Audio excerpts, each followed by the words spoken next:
All right, to today's other big story. Sorry, apology not accepted. And Mr. President, sorry as well. Neither was your explanation today. Don't want the IRS ever being perceived to be biased and anything less than neutral in terms of how they operate.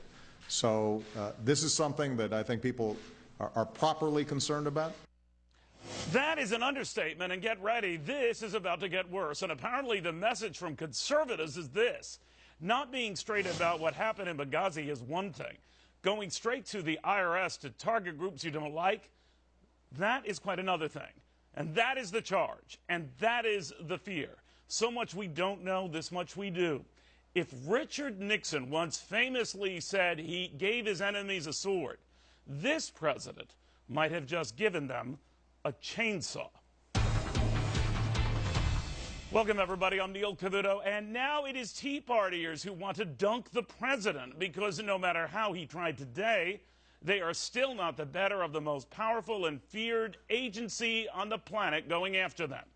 Whether he or anyone in his administration told the IRS to do it, my next guest has had it. Indeed, he predicted it, dealt with it, and now wants to speak out more about it. Mark Levin on the phone with us now. Mark, what did you make of the president's attempted explanation of all of this?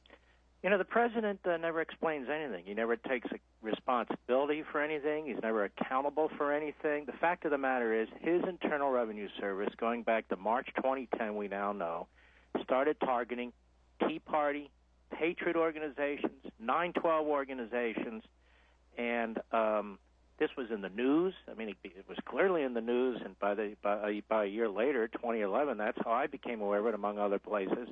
And for him to continue to act like he doesn't know what's going on around him and he just happens to be President of the United States is absolutely unacceptable. And I'm going to tell you something else that bothers me, Neil. Why didn't Congress a year ago use its power to issue subpoenas, its power to call witnesses, its power to put people under oath and hold them in contempt or pass them on for perjury and so forth? Why didn't Congress dig into this? You know, they had a hearing, and it happened to come up at a hearing, and they're writing letters. Congress has a lot of power. We have a separation of powers issue here. There were scores of Tea Party groups and others saying we are being abused, we are being threatened, look at these forms, and the best they can do is sit around and wait for the Treasury Department. I say Congress now they're all running around and saying, we're going to hold hearings. Where was Susan Collins a year ago? Where was Carl Levin a year ago?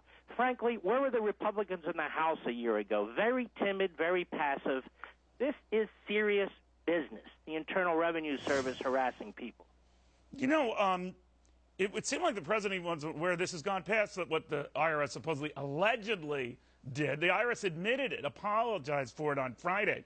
Now, when this type of action happens, when the IRS admits something like this, apologizes for it, regrets it, however you want to characterize it, they're obviously trying to get in front of something that someone else had discovered or got proof of. You come to mind that you had been bringing this to people's attention when everyone thought it was crazy and it couldn't be. Now it's proven to be. So the only question is, who would authorize something like that? I mean, are it a few agents who running rogue, or what do you think? Well, first of all, here's what happened in our case.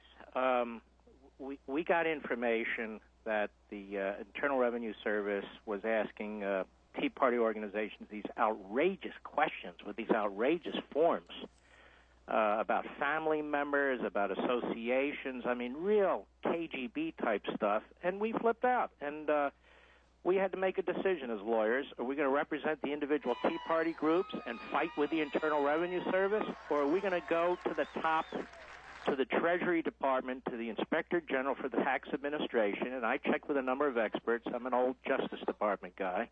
And we said, it's not good enough just to represent individual groups. We need to investigate the Internal Revenue Service. That's what led us to send our complaint to the Treasury Department, which, by the way, did a good job. I have to say, the law enforcement wing of the Treasury Department.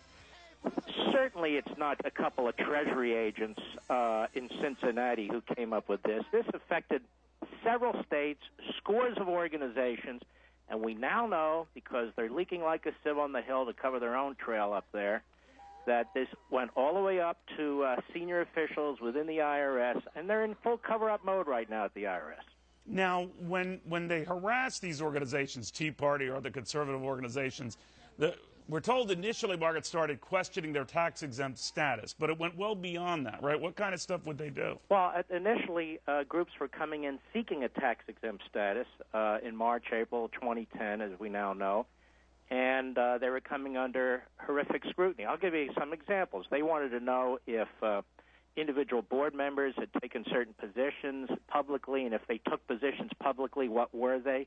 That's an outrageous violation of the First Amendment. Nobody ever asks Media Matters or any of those left-wing groups these kinds of questions. They wanted to know their vendor list, how much money they paid their vendors, what they purchased from their vendors. This has nothing to do with whether an organization gets a tax-exempt status. They wanted to know about their associations, if anybody was thinking of running for public office, if board members had run for public office. It was a clear effort to intimidate and to prevent these organizations from getting the tax-exempt status they have a right to under the Internal Revenue Code. And we should keep in mind that anytime any individual gets an envelope from the Internal Revenue Service or, God forbid, a phone call, it is intimidating. It has the desired effect in and of itself, right? Well, and the thing is, yes, and the thing is, people were speaking out, and groups were speaking out. The President of the United States, doesn't he read a newspaper? Doesn't he hear reports? Congress, did they hold a hearing on this? No, a question came up at a hearing, and they questioned the Internal Revenue Commissioner. So, for all that's being said today, how outrageous this is, it was outrageous a year ago, too. Yeah. Mark, though, it would almost seem too blatant, if not too stupid, to have it inside of the administration actually barking orders to higher-ups at the IRS, do this, follow this group, look into the legality, tax-wise or otherwise, about this group and its status, its filing status. But dumber things have happened in the past. I mean, do you suspect, just as a lawyer and a pretty damn good one, that this went beyond just some rogue IRS agents? Do I think it went beyond a couple of revenue agents in Cincinnati? You bet I do. How high it goes, I have no idea. Whether Congress is capable of getting to the bottom of it, I have no idea. But, I mean, to react to that pressure, if someone is telling a higher-up, why don't you look into these groups? I don't know how the IRS works, but that alone would raise flags among anyone working at the IRS. We are targeting, apparently, a political group and or groups right now, and that doesn't fly. That doesn't seem to make sense to me. I'm talking about from the perspective of an IRS agent or a district head, looking into something, that the order itself, if there are following orders, it doesn't sound right.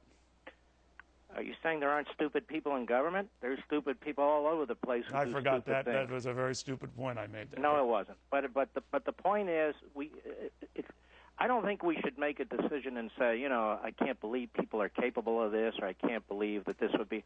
They need to investigate this. And the way you investigate this is use the full powers that Congress has in its oversight powers to issue subpoenas, to get documents, to interview people, depose them, to bring people in and make them testify under oath, and to do it publicly, because the government belongs to us, and that includes the Internal Revenue Service. I'll tell you something else. The president should have apologized to these Tea Party and conservative groups. Members of Congress who've been thumbing their nose at them should do the same. And again, I know this is unpopular. The Republican Party, that has nothing but contempt for the conservative movement and these Tea Party organizations now coming to their rescue, they owe us an apology too. Because in the House of Representatives, I want to say it for a third time, what they did was impotent. What they did is not, for instance, they're going to hold a hearing on Friday, I understand. Okay, we'll take it. A year late, but we'll still take it.